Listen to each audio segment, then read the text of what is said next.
বর্তমানে আমরা একটা কঠিন সময় অতিবাহিত করছি। প্রতিটি মুসলিম আজ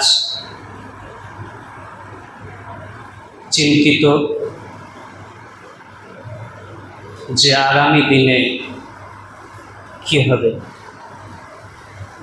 তার কারণ আমাদের মাথার উপরে যে সরকার আজ চেপে বসেছে, সে সরকার জানি না আমাদের সাথে কি ব্যবহার করবে। তবে একটা কথা মনে রাখবেন, আল্লাহ যতটুকু ক্ষতি লিখে দিয়েছেন তার বেশি কেউ ক্ষতি করতে পারবে না।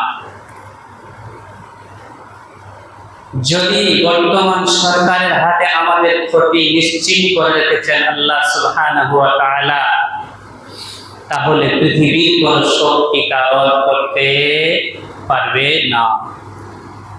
আর যদি তিনি আমাদের ক্ষতি না লিখেছেন, তাহলে এইরকম হাজার হাজার সরকার বুঝে যাবে, কিন্তু মুসলমানদের কোনো ক্ষতি করতে পারবে না। আমরা মুসলিম হিসেবে আমাদেরকে একমাত্র আল্লাহ সুবহানাহু ওয়া তাআলার উপরে বিশ্বাস রাখতে হবে। শুধু বিশ্বাস রাখলে হবে না, আমাদেরকে সে মোতাবেক কাজ করতে হবে। আজকে আমাদেরকে ঐক্যবদ্ধ থাকতে হবে। হ্যাঁ,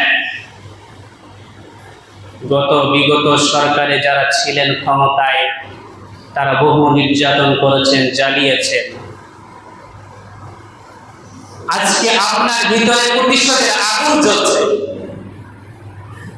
আপনার ইচ্ছা হচ্ছে তাদেরকে মারি, ধরি, কাটি। কিন্তু আপনি পরবর্তী স্টেজে আপনি যে সেফ থাকবেন তার কোনো গ্যারান্টি নেই।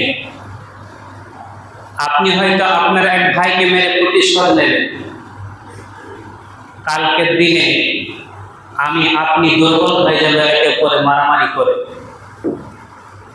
তারপরে পাল্টা আক্রমণ আসতে পারে। কাজে